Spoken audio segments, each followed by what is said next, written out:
Podcast. I'm Kashif Khan, your host. Last week we had a really cool conversation with Dr. Robert Whitfield down in Texas, and we learned that there's all these women out there suffering from something that they don't even know they're suffering from. He's been working cosmetically to help them explant, and that's a term that a lot of people are just learning. The opposite, of course, of an implant, removed the medical devices or the implants that they put into their breasts so that they actually feel better. From there is we're learning now as we talk to these women that that's kind of where the journey starts. You know, where we've truly discovered that, oh, wow, there's this relief. I feel a bit better. What do I now do? Because in the clinical experience, the explant is it. The implant is now gone. You're left to then deal with what's the leftovers or the remnants of that issue. How do you then handle that? What we've learned is that there's specialists, there's experts out there that are focused their time, that have learned all the symptomology and all the solutions around this problem and are actually coaching people through.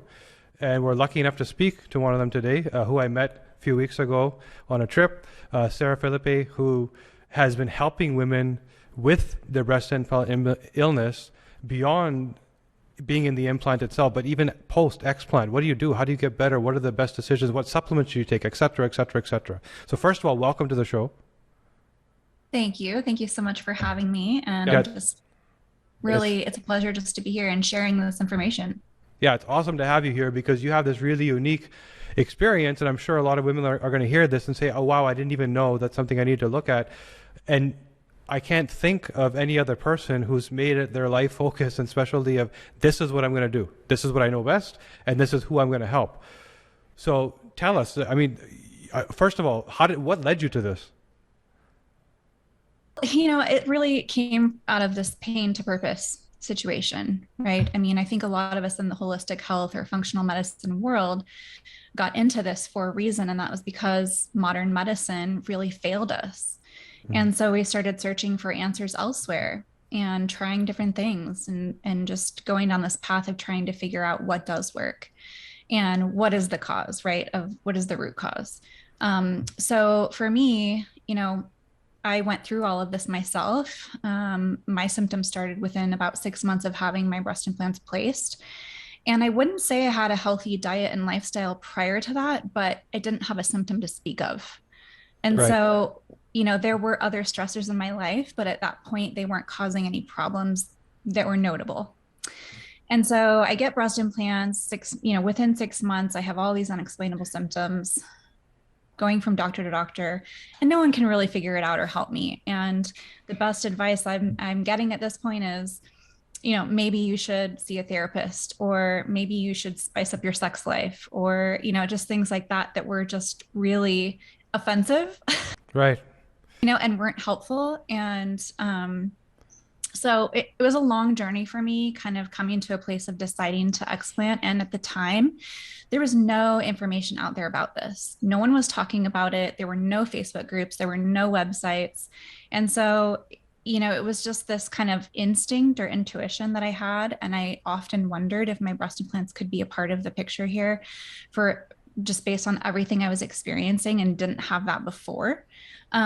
But because there was nothing out there confirming my suspicion or my intuition, I just couldn't make that decision and feel confident about it. And so it took me a long time. It took me going down the path of trying all the things and just only getting so much better.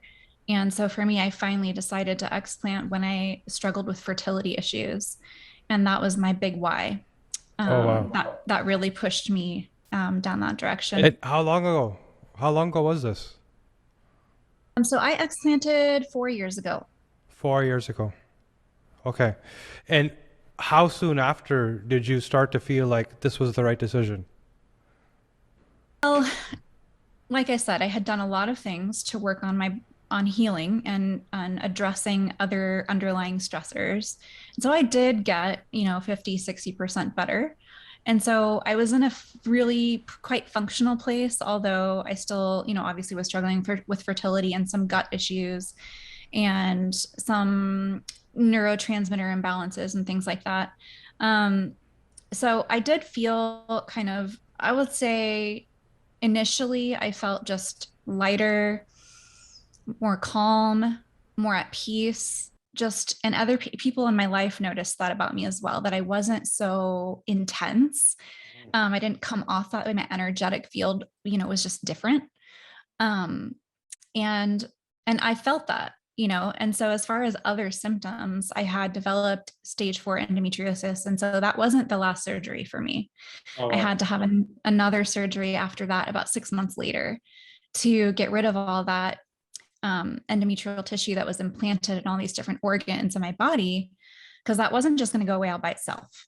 And so it was really that surgery that made the biggest difference for me. But I knew, because the breast implants were a part of that root cause picture, that I needed to do that first and then address the endometriosis. So now, fast forward 4 years, of course, I feel amazing. I don't really have any symptoms to speak of. Well, you're glowing. I mean, I met you in person, and you look like we met at this healthcare conference, and you look like you were meant to be speaking on stage, because you look so healthy and you were like living life properly. I could see it. Yeah, and even online, I can see your skin glowing, and you sort of embody health. And this is where. So, what were the things you started to do and implement, sort of, that you learned that were specific to BII? Here's some things that I kind of need to make changes.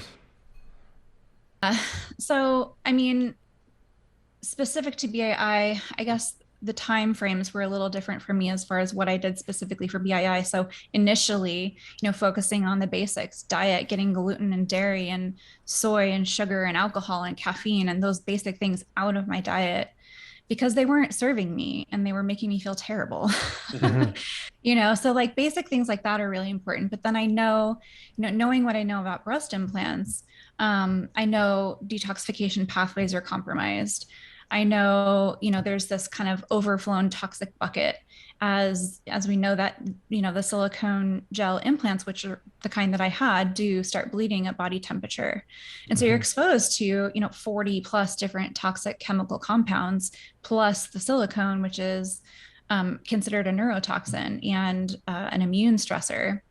Right. So I knew the detox pathways needed to be, supported, reestablished. I knew drainage was a huge issue. So for a lot of us women, lymphatic flow is a huge problem.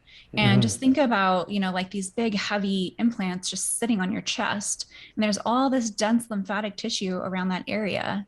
It's like, I think 30% is actually in the head and neck. I don't remember what percentage is in the chest and armpits, but it's a significant amount. It's significant, yeah. And so as those implants are bleeding, you can definitely congest that lymphatic flow, and everything is very sticky and goopy and stuck. Sometimes you get big lymph nodes that are really swollen and painful under the armpits. And so that stuff can't move well. And so if that's not draining well, then we know the downstream pathways also probably are pretty congested, right? The liver, the kidneys, the gallbladder. People often aren't pooping regularly, or if they are, maybe they have other GI issues like diarrhea and gas and bloating and things like that. So the toxicity component of it is huge. And you think about detoxification, you can't mobilize toxins if they can't get out. Right. So you have to start with the drainage. You have to be pooping 2 to 3 times a day. You have to really work on supporting the liver, the kidneys, the gallbladder, all of those things that I mentioned. And then at some point, the next step is supporting lymphatic flow. But you don't want to start there, because if everything downstream is clogged up, where's it going to go? Right. And this is where, I mean, you spoke about lymphatic flow and the pressure, like literal physical pressure that prevents proper flow.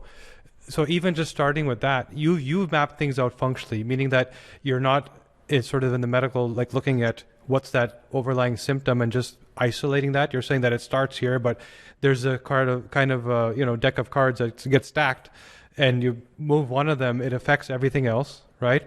So in terms of lymphatic flow, some people may not even realize what that even is. Like, how is that so important? So what do you tell the people that you've been helping in terms of, okay, I removed the plant, that pressure's gone. What do they expect the benefit to be from that? Yeah. Well, lymph is really important drainage pathway, but also a pathway that nutrients move throughout the body into the cells. So, and it's a huge part of your immune system as well. And so, gosh, I could go off on a lot of tangents here, but but the lymph is so important because of all of those things, because we're moving nutrients into the cells, we're moving toxins away from the cells, out of the body. And, there is like I said, the immune system is a huge factor because oftentimes pathogens will hide in the lymphatic tissue to kind of evade the immune system. So moving the lymph is really important to mobilize those toxins. But like I said, starting there is never a great idea. And when people do, when they're super sick, like women who have breast implant illness, they'll often feel a lot worse. And it can take sometimes a week to recover from that. So it's so important to do things in the right order, which is, this whole process has come from just trial and error and figuring it out along the way with myself. Yeah. You made yourself the guinea pig and you were successful. And that's when I guess the light bulb went off that people need this. So when did it shift from self-healing to I need to get this out to other people? When I was recovering from my explant surgery on the couch. Okay. Yeah. I mean, that's when I started my website, started blogging, I had already focused on a lot of this myself. I was already well into, detoxing my body and addressing pathogens and the immune system and all of that. Before I explanted, I just sort of continued that journey afterward.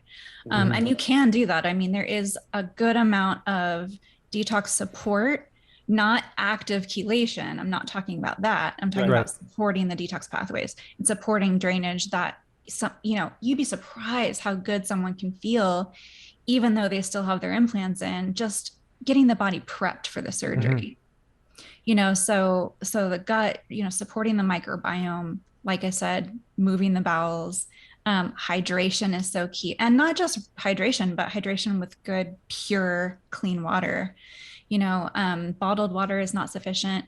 Water that comes from a fridge filter or a Brita is not sufficient. And even now, I used to recommend the Berkey, and I'm kind of taking a step back from that. I'm no longer recommending it because there's just certain things in the water, in tap water, that you can't get out without distillation. And so that's radioactive elements are a big one. And being in San Antonio now, we live in the radium belt. And so there is radium in the water here. And so the only way to get that out is distilled water. And so reducing as much that's coming in, congesting all your pathways is really helpful as well, just to prep for surgery. And then obviously after, it's helpful too for your detox experience. But there's so much that can be done before to improve how someone feels. And that's where most people think of the kind of support you offer as post. Like, okay, the doctor's going to take care of me.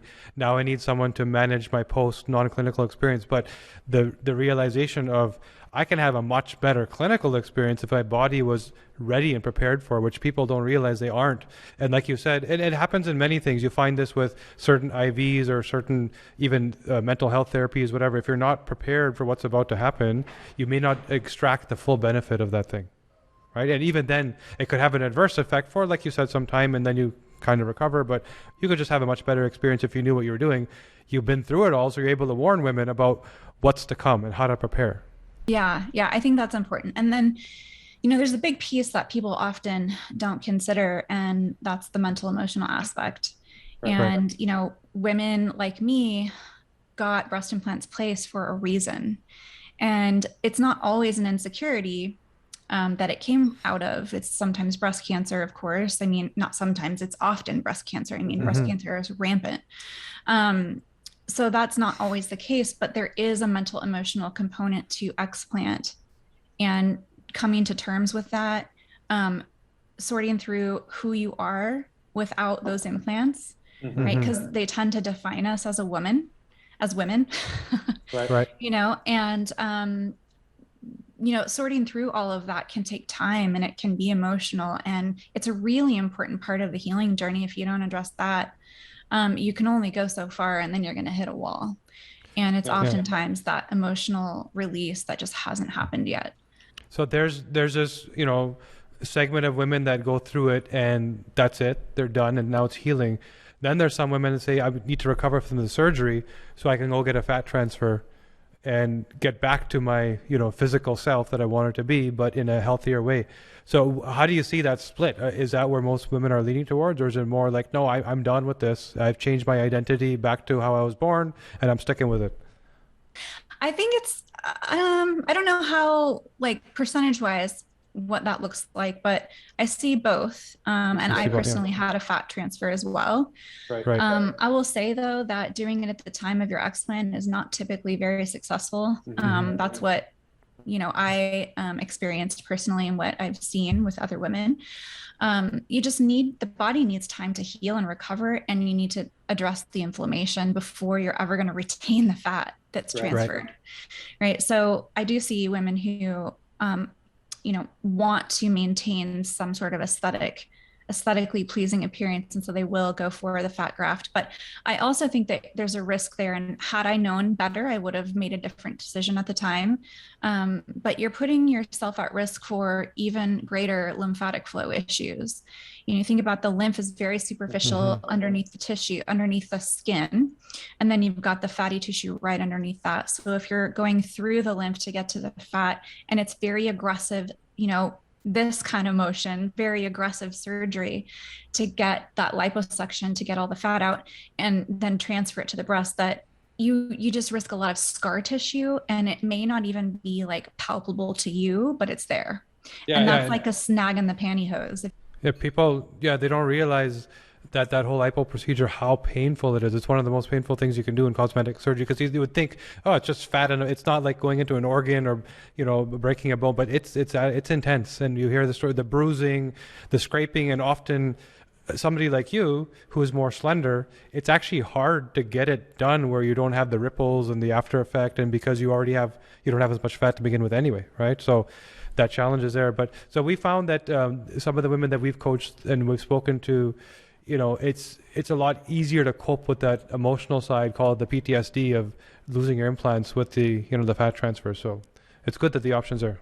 I would agree, and I always shared with people too when I first had it done that even though I lost it all, it didn't stick. It did really help the first time I saw myself without the implants, like looking down and seeing like, oh, well, that doesn't look so bad, because I had that fat graft at the same time. It was an easier transition. Yeah, for sure.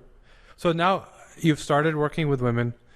So there's the pre and the post. And the pre you've kind of went through where you're kind of setting them up so their body's better prepared to be sort of resilient and get through the process. The potential sort of red flags that could come up and cause an issue, you mitigate some of those. What's happening in the post? How do they work with you ongoing, and what are the main sort of buckets of here's where we need to focus, and this is what's potentially going to happen? Yeah, and I think there are other practitioners out there supporting women post explant. I'm not the only one. I was the only one initially, and now we have others who are stepping up and wanting to be a part of this. So that's good, because there are more women that need help than I can personally work with. So no kidding. But my approach, I think, is very different. It's very unique. When women are in these various Facebook groups, one of the biggest things that they hear constantly or read constantly is that they need to detox after their explant. And my first question is, what does that even mean? I mean, what someone's intention or thought about what detox is may be very different than another person's. And so someone may think of detox as a colon cleanse or an ionic foot bath or sweating in the sauna, or I don't know, a liver cleanse, did I ever say colon cleanse? So things like that, where you're focusing on an organ, and it's really, that's drainage pathway. That's not detox, right? It performs a detoxification action for you. Yeah, it's a last step. It's a clearance, right? Right. And so for me, like I said, no matter where you are, whether you're pre or post, the focus is always microbiome, drainage. So making sure you're pooping, opening up the liver, kidneys, gallbladder, lymph, Making sure you're getting enough minerals for hydration, clean water, clean food, cleaning up your personal care products, making sure the air you're breathing in the home is clean. So just reducing the load, right? Getting the load down that you're exposed to. And then mitochondria are absolutely key. You cannot heal the body without restoring mitochondrial function. And when the mitochondria are exposed to some kind of chronic threat, whether it's toxicity or some sort of infection or some kind of trauma, you can get stuck in this, what is called cell danger response. And so you can get stuck in one of those phases of the cell danger response. When things are not chronic, it's acute and you just have an exposure, you'll go into that cell danger response.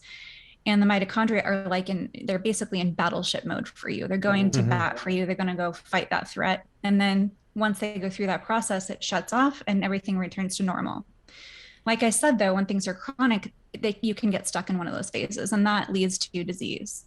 And so we have to get out of that, and that doesn't just happen all by itself.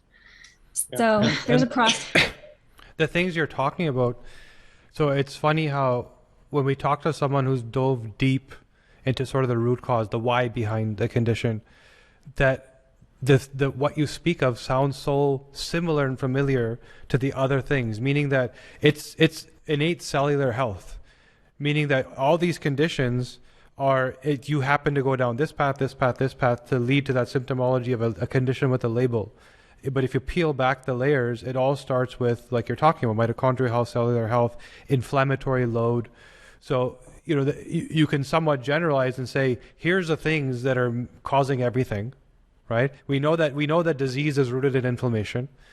We know that inflammation is rooted in poor cellular health. And here's sort of the toxic insults that people may be not so aware of that are in their day-to-day that are causing that load. And it's unfortunate that they have to go through, a life-changing event like this to meet somebody like you who they can tell them, here's the stuff that was right under your nose that you didn't even know was a problem. And this happened to be the problem that it could express, right? But it could have been something else. I have an autoimmune condition. I have leaky gut. I have whatever it may be, right? So we keep hearing the same thing over and over again in terms of that toxic load, that insult to the cells. Our bodies weren't designed to cope with this type of load. And then switch turns on. You cross that threshold, which you no longer can cope with. And boom, there's a label of a disease. Exactly. Right. It all goes back to toxic exposures. Truly. I mean, people think candida is their root cause, or parasites are their root cause, or SIBO is their root cause. It's not. What is the toxin that's feeding that problem? There is one, or many, like usually many. And so that is where the focus needs to be. But I think that people can get really hung up on wanting to detox, but they have to understand that you don't want to start there. Drainage, then in my, the work that I do, I tend to then focus on parasites, because if you have a pulse, you have a parasite. This is not a third world issue. Right. If you have animals, if you eat sushi, if you eat undercooked meat, if you drink raw milk, if you walk barefoot ever, if you swim in natural bodies of water, you're exposed every day. And so it's really important to address parasites in that's the next step. Really, it's an order thing. It's everything in the right order, because parasites can hold their body weight in toxic compounds. And they also continuously expose people to things like viruses like Epstein-Barr, cytomegalovirus.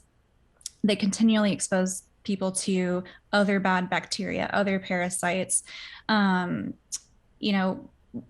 that cause Lyme, they're co-infections, things like that. So they're a huge problem. Not to say that's the root of the problem, but before we can start cleaning up the body, they're a huge source of exposure. So we want to clean that up first. And we're never going to fully 100% get rid of all parasites, nor is that the goal. The goal is to bring the load down so that your immune system can start to balance itself out again, and so that we can reduce the toxic load that way first. So when you're working with someone, what do you do to identify what that parasitic load is, or do you even need to? It's just an assumption that they have it, and then once you've identified it, what are you doing about it? Like I said, if you have a pulse, you have a parasite, So I tend not to test for them because stool tests are notoriously inaccurate. They use PCR testing, and oftentimes the like parasites, for instance, are going to be already degraded beyond being recognizable in the lab by the time the stool sample gets there. I only can count maybe 2 or 3 times I've ever seen a parasite show up on a stool analysis. But when we do the work, when we go after parasites, the evidence is obvious. You see that people see them coming out, even though they tested negative. So it's actually a really, rewarding and gratifying experience to just see like your efforts and what they're producing, and it's better out than in. And for sure, once you start to see, like I literally went into a lab once where they do a live, they do a blood draw, and while you're there, they put it up on the screen. They're showing you your blood cells and this parasitic activity, and those parasites literally feeding off of your blood. And so it's there, regardless of how clean you think you are. So the solution, do you specifically target parasites first, or is this come back to the overall wellness you're talking about? This is one of the first things that sort of unravels itself, or is there a specific like laser focus? Here's what we do about this. Yeah, there is a specific way I go about it. And, parasites aren't just isolated to the gut. They're systemic as well. And so, right. There's certain larger ones that stay in the gut. There are visible ones that can end up in various places as well, like the liver, the gallbladder, the sinus cavities, and even the brain. So the first step is going after gut parasites, kind of clearing out the gut as much as we can over, a couple of months or so, and then moving into more systemic parasites. And that process can be longer. There's certain parasites that have, a 6-month life cycle. And so you really have to continue for a certain period of time in order to get all the life cycles, because if you miss an egg, then yeah, there you go. Lots of eggs anyway, then you have the same problem, again in 6 months. So it just is this vicious cycle. So there is an order to it. There is a way I go about it, and I do use natural herbal products to go about this. And for the systemic things, the products are they go systemic throughout the body. So they're not just staying in the gut. And it's not only important for just bringing the pathogen load down and bringing the exposure to other toxins down, but also, like I said, repairing the immune balance. So the Th1, Th2 immune system will be thrown off by, a heavy parasitic load. And then they also like to steal our nutrients. They like to steal things like zinc and iron from us. So if you see, anemia on blood work, and you see, eosinophils are elevated, that's a telltale sign that you have parasite issues. Yeah, we had a patient that was literally 50% bedridden, meaning that this person would wake up in the morning, feel great, and by the time they ate, they're done for the rest of the day until bedtime. And it was sort of this parasitic activity they found later. There was also worms. There was a whole bunch of stuff going on. They were a great host, apparently. And it just drained them because they weren't getting the nutrients for their food, and they didn't eat much to begin with because they were into fitness. And they just felt like, why can't I live? I have no energy. I'm dead. I can't do anything.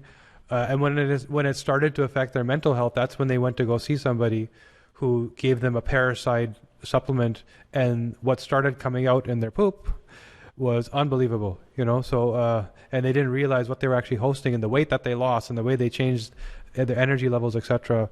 So it's amazing work you're doing. But so now you've dealt with the parasites, which is sort of phase one. Let's get you sort of healthy. Let's get you back to what you used to be, right? And then where do you go from there? Where do you take them next? Yeah, so drainage is phase one. Parasites are typically phase 2 and 3. And then, because we're dealing with different types of parasites. And then phase 4 is where we start to get deeper with more heavy metal environmental toxicant binders, kind of going deeper systemically, binding to and pulling things out of the cells that don't belong there. And it's not just what's in the implants that we're pulling out. It's not, just those compounds. It's all the things you're exposed to in life. Right. And so it's important to have more of a wide net that kind of approach rather than just thinking you can target silicone. And honestly, we haven't found a way to target silicone yet. That is still being, looked into and studied. And hopefully in the next year or two, we'll have an answer. But there is no known way as of yet to get silicone out of the body. I know moving the lymph is definitely key, but how else? Like, how can we bind it? It has to have the right kind of charge in order to be bound by a binder. And so right. Have the solution for that yet, but it's being worked on. So there's cool. a light at the end of the tunnel. Yeah, and that's part of the trick, is that you're working on it, but the right people that could potentially create a solution don't think it's a problem yet, right? And so the places where you go to shop aren't anyway. So that's a whole other topic that we can dive into. But so you've taken them through this journey. I would think that from the sounds of all of what you're doing, regardless of the BII or not, this is something that anybody would need in terms of the way we live today, right? And regardless of what that trigger is, that thing that became the pain point, anyone going through this process in the way that North Americans live, it would be life-changing. Absolutely. Right? It's really the approach is really amazing for women with breast implant illness because of, like I said, the toxic load is so high and the immune system is so dysregulated. And so that paves the way for all these different microorganisms to create a home. You're a good host, right? And feed off of all of that. And so this tends to be a really good approach. And people often feel so much better in the drainage phase. And then they may feel a little worse going through the parasite work, just depending on how severe of a problem it is. Parasites can send chemical messengers to our brain and really impact neurotransmitters and our thoughts and our emotions and things like that. So there can be this emotional detox as a part of that work. So it's not always easy, but sometimes it's like this huge game changer for people. And they just didn't know how much better they could feel just going through that one part. Yeah, that's truly awesome. That's awesome. And then it makes the rest of it so much easier. It makes the detox side of things a lot easier. For sure. Yeah. Have you experienced, because we've seen this here. So I'm in Toronto, as you know, and there was a big sort of, uproar it lasted maybe a week because there was some stuff in the newspaper about a particular woman who identified with BII, and then it was kind of rejected as a claim from her clinicians. And they said that's not a thing, right? We haven't been taught that yet. But she pushed, and it was, explanted, felt a lot better. So anyways, there was something in the news a few years ago about all this, and the solution was to get rid of the textured implants. So Health Canada jumped in, said, we're going to do something. They got rid of them, but, everything else still exists. Because there was pushback in terms of belief of this problem even being real, right? Meaning clinically, allopathic medicine, prove it to us. Well, you have 4,000, 5,000 women that will say that, yeah, it's real. So that's all anecdotal. And the work that you do, the work that other people are doing to support, your goal is, I want to make you feel better. It's not necessarily, I'm a clinical researcher that wants to wrap a drug around this that I can take to FDA and clear. So have you experienced any pushback from sort of regulatory or medical sort of establishments saying that you're talking about something that isn't even real? No, not at all. No. And the thing is that I'm very careful about how I word things and how I talk about things, and even what I say to my clients, because there's limitations on what I can do, right? I can't treat people in the medical sense. I can't prescribe. I can't diagnose, things like that, right? So I don't even love the term breast implant illness, to be quite honest with you, because it gives the breast implants all of the credit. And they really deserve only part of the credit, because nothing happens in isolation. It's never just one thing. It's usually a culmination of events or things that creates this perfect storm. And so we kind of have to take a step back and look at this a bit more non-specifically and not stop, but maybe reduce how narrow the focus is with breast implants, and realize, like I said, that that's just a piece of the puzzle. It is a piece of the puzzle we're going to address, but we have to look at step back and look at all these other things, right? And so my approach really is about removing stressors one by one from the body so that the body can get back to balance and heal. So in that sense, I'm not treating anything, right? So people can't get mad at me. Yeah, that's awesome. Yeah, and like you said, the implant is sort of the trigger, meaning that this is there's a couple of layers. Why me? Why do my friend has the same implants from the same doctor? No problem. Why me? Well, you may not have the same environment, nutrition, and lifestyle habits as your friend. And of course, we've had a discussion about the genetics where you may not be genetically capable of the same thing as your friend, right? Meaning the glutathionization, the methylation, anti-inflammatory pathways could be different, right? So your ability to cope, are you designed as an off-road SUV or a Ferrari? And you need to know then what to do with that, what hardware that you have, right? So, and that goes back to exactly what you said, that create the right environment. Maybe that person that is highly suboptimal genetically but healthy would not have been triggered by this implant because that they're not crossing that threshold, right? Somebody that's unhealthy with the best genetics and the best everything could very easily because they're already there. That's the tipping point. They just needed something to push them over, right? So yeah, so I agree with you. This is where, so do women ever work with you to say, I actually want to keep my implants, make me healthy so I can? I've had one or two people reach out to me about that. And I tend to really just focus on supporting the women who either have a plan to explant or are already explanted because, like I said, there's only one of me and there's a lot of sick women who need help. So I tend to focus on that population. There are others out there who focus on helping anyone, who wants to optimize their body's function. And I think that also is where, the DNA test that you guys offer is helpful for that, because we're going to be able to see, right, people's genetics and how that plays into, how someone feels with breast implants, whether they're predisposed genetically to becoming sick or, are there things that we can do to optimize how someone feels if they don't want to explant? Or they want to prevent this from happening. So there are a lot of ways we can utilize that as a tool. And I even think it's going to optimize the work that I do with my clients as well. Really focusing in on exactly what this person needs, right? And that can vary. So that hopefully that answers your question.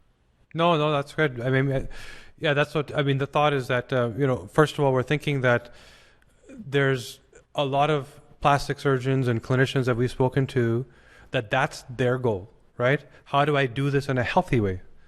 Because the implant industry hasn't stopped, right? It's going to continue. If anything, it's going to get bigger. So is there another approach where the knowledge that you've now created through your own work, which is not well known, it's well known in terms of you need to be healthy, but that it applies to this, right?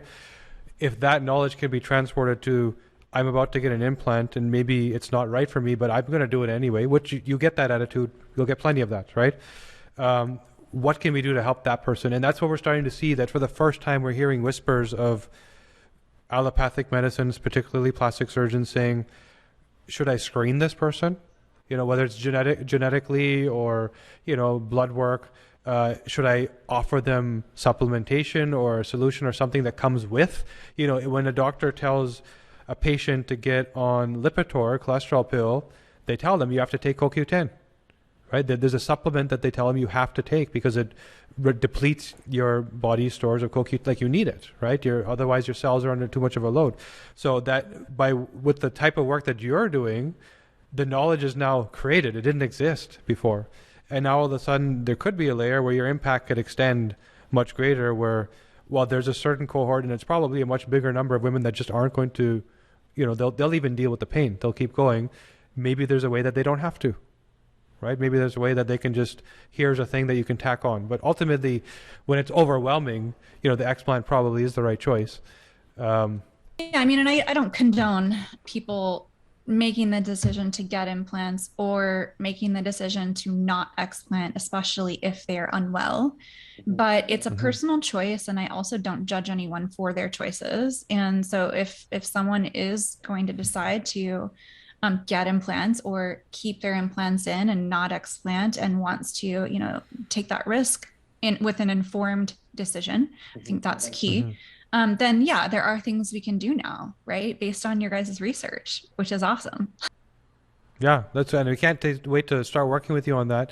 So we have ourselves up here, anecdotally here and there's women that have had issues, and we've learned a lot. We were triggered by that news story that I was talking about a couple of years ago to say, well, what can we do? How can we help? And we actually partnered with a college up here in Canada to start researching, and that opened our eyes. We hadn't heard of this condition prior to that. Right. And even to call it a condition, like you said, I don't think is the right thing to do, because it's really more a trigger than it is a condition. Right. And that's when we started to learn what those triggers are and how they're different for different people. And then how you could potentially resolve this pain point that was being chalked up as an autoimmune condition, hormonal imbalance, mental health problem. And all of a sudden you're taking pills for 3 or 4 different things that are all symptom masking. Right, that are foundationally rooted in the same central hub of a problem, which is that inflammatory cellular load, right? And so anyway, long story short, we did some work on it, but you've really advanced that in terms of here's the protocols that people need, right? So that's awesome. So the work that you do, how do women find you? How do they even know you exist? That's a good question. Yeah. From what I can tell, it seems like people find me on some form of social media, whether it be Instagram or Facebook or Pinterest. Actually, you'd be surprised how many people find me on Pinterest. Podcast interviews, YouTube, my website. People just start Google searching, and I just randomly pop up here and there sometimes. And the other way is word of mouth, of course. So my clients talk about me. Other people and other groups talk about me who've heard about the work that I do. And so that's basically what I know of. I haven't ever done any advertising or anything like that. So people just find me organically. Yeah, well, when you're doing the kind of work you do that's so needed and you're doing such a good job of it, I'm sure there's plenty of people out there talking about their amazing results. People will find you because you're solving a big problem that people didn't know needed solving. The interesting thing is that when I first, so I had been, a functional diagnostic nutrition practitioner for a few years before I started focusing on breast implant illness, but my business never really took off. And I still had to maintain my day job as a nurse in a hospital. And that was stressful for me too, because I didn't love what I was doing, because I didn't feel like I was helping anyone. As soon as I made that decision in my heart and in my mind to shift gears and really focus on supporting women like me, the floodgates opened. Yeah. And it's just, there's nothing like that to just reinforce that you're on the right path, that this is your purpose. Yeah. That's truly awesome. That's awesome, because you've shifted gears to like truly giving. You went through the journey yourself. You learned that there's this major problem. You open it up and said, I'll help everybody else. And then the universe comes and says, well, here you go. Everyone's been waiting for you. That's all. So today, how does somebody find you if they need to work with you? So they can either go to my website, reversingbreastimplantillness.com. You can join my private Facebook group, which is the same name there. It's all the same name, Reversing Breast Implant Illness. Okay. Like I said, I'm on Instagram with the same handle. I have a few YouTube videos up, but I'm working on creating more, so that will be coming. And yeah, there's a place on my website you can reach out and request a 45-minute complimentary discovery call if you'd like to, talk about whether, I can help you and if we're a good fit to work together, and go from there. And for those women for whom they're listening to this is entirely new, and they just want to learn more and start to match up symptoms. Does this sound like me? I feel this thing going on. Is it really? Where can they go to learn, before even deciding whether to make the call, perhaps? I think don't join too many Facebook groups, because it can be overwhelming. Then your entire feed is just full of overstimulation and too much information, I would say. So join one or two, read some of the stories. And oftentimes you'll see yourself in someone's story. And it's like usually this light bulb aha moment that people have, and where they just can't believe they never thought of this before. They can't believe no one ever told them about this before, and it's because it's just not that well known yet. It's getting out there more and more as people like you and I start talking about it and sharing and on platforms like this. But it takes time, and it's going to be usually new concepts take 2 decades before they're going to become mainstream, right? So Wow, it's awesome to know that you're pioneering it. I mean, 2 decades from now, people are going to look back and say, "Who made this happen?" And you're one of those people. Yeah, I mean, I'm glad to be one of those people. There's a lot of people out there fighting for women like me, and just taking this to the FDA, taking this to all the people who can create change. So there are people working and helping in so many different ways. Yeah, well, this is awesome, the work you're doing.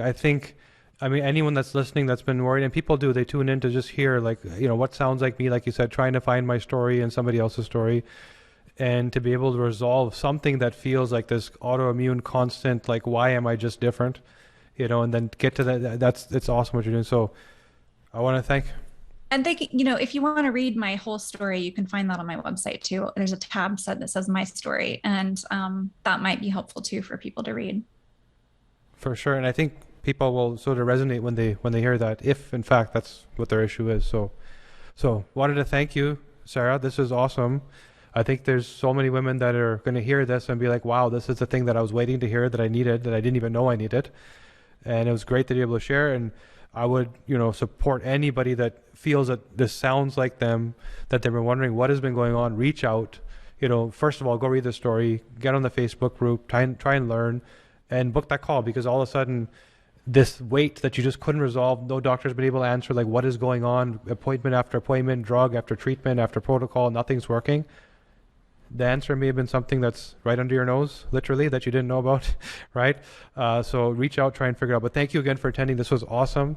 Can't wait for everyone to hear it. Thank you so much for having me. And thank you so much also for the work that you guys have done and just studying this and, giving us tools that can really help optimize function. Oh, yeah. Great to work with you on that too.